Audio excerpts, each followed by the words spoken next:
30. This is just music to Charlie Gasparino's ears. Back with him and Dagen McDowell and Lizzie McDonald. I just fall asleep on that. Yeah, that's fine. Jared Levy also joining us. Jared, I mean, this is the kind of news that on a day like today, especially when we get to the Q&A, we're gonna listen for a couple of things. One, Mr. President, that is our president. What are you going to do about Puerto Rico? It's got a tin cup in hand and is begging for relief from borrowers. That would include us, by the way. Yep. The other would be on the debt issue. Brazil, no stranger to debt. It was, not even a couple of decades ago that it was on the brink and all but defaulting. And we rescued, that is, American banks came in and rescued Brazil and sort of reinvented their currency to prevent what we're seeing with Greece now. So that's something we're following very, very closely. But, Jared, are the comparisons apt?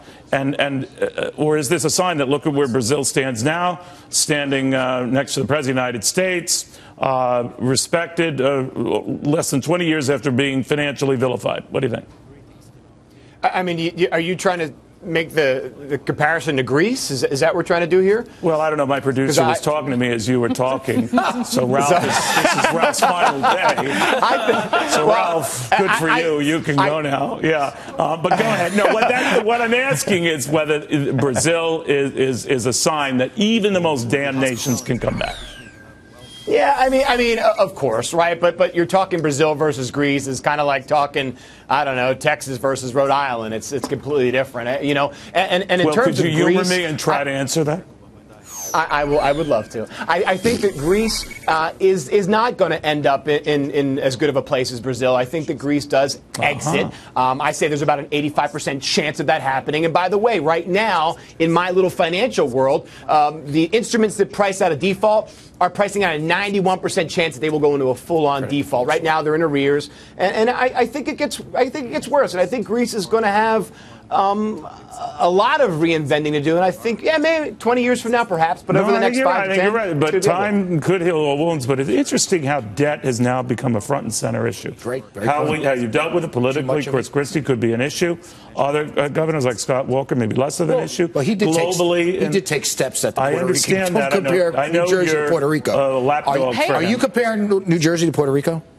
Well, at the rate we're going, yes. No, okay, nothing close. But what do you make of what's going on? Well, New Jersey's debt is 3 times its state GDP, so that's pretty bad. I mean, listen, you're right. It's debt is front and center. Yeah, and how we handle it globally. And you know what? And the issue is more important now because the central bank of central bankers said the central banks around the world have run out of bullets. So really, this is when the rubber meets the road. The central bankers around the world have helped governments around the world outrun the math on entitlement spending. But we need to pay attention to Greece because Brazil is the next trouble spot. Brazil has soaring debt right now. They have soaring inflation and an economy that is going to contract this year. As their interest rates go up, their central bank has taken interest rates to 13.75%. We only have to pay attention to if it's systemic. Well, how do you know it's not? I don't think Greece is, and I don't think Brazil is either, just right now, especially. You're saying it's a banking crisis, right? I'm saying the only time you care about... Are you ignoring all this debt worldwide? No, but I'm saying... You ignoring all these chickens coming home to roost? When we start worrying about this stuff, really, when rubber meets the road is when the country at hand is systemic. Well, our job is to introduce them to the rubber before it hits the road. Italy is systemic. Greece is not. Now, Greece may lead to Italy as Bear led to Lehman, but that's what could happen. Puerto Rico. 21 states in this country. Paul Volcker, what Puerto Rico is going to do? You know what's going to happen with Puerto Rico? The fix for Puerto Rico was created when they fixed New York City. There's not going to be a bailout directly. All right, so you're not worried about Puerto Rico. Okay, go ahead, Jared. Finish that point. I'm sorry. Yeah, well, Puerto Rico, by the way, Puerto Rico owes, $42 billion, I think, is their current debt, right? And by the way, in terms of Greek bonds, 41.5. Americans only own $14 billion of Greece, and we're talking, systemic and problematic. Right. I mean, Puerto Rico's problem is like 3 times the size of Greece in terms of America. But yeah, we're going to take care of them. My point, Jared, to mention, I'm being kidding here to make a point that if you were to show little fire graphic symbols across the globe, we have more little brush fires across the globe. We have, like I said, 21 of the states that Paul Volcker has cited that are playing funny and loose with the math, including New Jersey. that are masking the seriousness of their unfunded pension liabilities, and as a result, kicking the proverbial can down the road. And that's what we're getting, more of these little fires. Brazil is among the countries with those that we don't see it now, but it could have materialized later. It can be systemic in the sense of it doesn't even have to be that much debt. It depends on who has laid on bets with leverage around the world. So Charlie's just whistling past the graveyard. You really think the banks are leveraged with Brazil? They're not. That's not what I said. That's not what I said. I said who has laid on bets with leverage because. And something happens in Greece. Maybe the euro soars if Greece. Let me finish. Go ahead. Let me finish. Yeah. What if the euro soars? What if some hedge fund is short the euro and it just blows up? You just don't know. Yes, you don't know. The interconnectivity is the problem here. The interconnectivity There's so much complacency in this market about these one-offs. Oh, it's just Brazil's problem. Oh, it's just Greece's problem. Dagen is trying to help us. Listen, Dagen is trying to help us. She cares for the South. She cares for people who want to know what's up. And then you don't believe the fire until you're on fire. At this point, she is screaming fire in a crowded movie theater. I have said repeatedly that the European banks. That's not what we're saying. I have said repeatedly that the European banks do not have exposure to Greece. I've said it over and over and over again.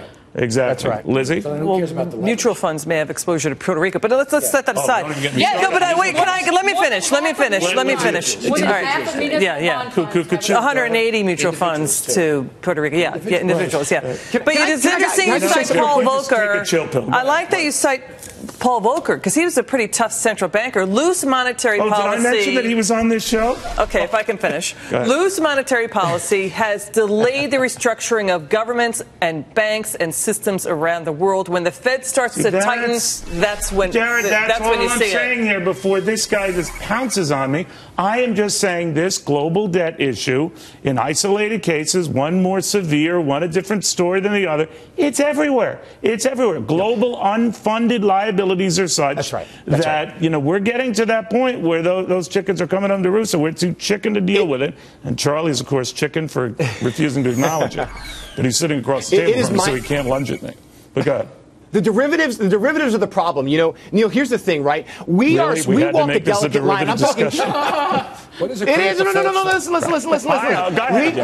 To fund, it's happening in Japan. I mean, Japan forces their banks to buy their bonds, right? And then they force the banks, because they're not yielding anything, the banks sell insurance on bonds. It's crazy. So basically, it's like this. It's like you buy a bunch of houses and you're like, oh, I'm not getting enough rental income. But instead of buying fire insurance, I'm going to go ahead and sell fire insurance. So if something happens down the road or one of my houses burns down, I actually have to pay. And that's the scary part. And that's what's happening. Is 2008, pal. We're looking at President Rousseff. He's talking about the financial crisis. That is not what's happening now. And one thing, what makes Paul Volcker kind of a hypocrite, okay? What makes him kind of a hypocrite? I know he's your friend, but what makes him kind of a hypocrite? You were too. He was part of an administration that basically caused the growth of this country to stagnate, okay? And that's did it work? The growth of this country to stagnate. And he hiked rates. What did he kill not off? Then. Obama. I thought you were about Volcker. No, Volcker was Obama's I see what you're saying. big-time economic advisor. Just put it all on Volcker. No, Citigroup went into its first bankruptcy of 3 in the last 2 decades. When he turns around and starts talking about how all these states are having problems with unfunded mandates, one of the reasons why they have unfunded mandates is because GDP is growing so tepidly. And one of the reasons why GDP is growing so tepidly because we have an administration that's heaping on more and more big government. Very good, guys.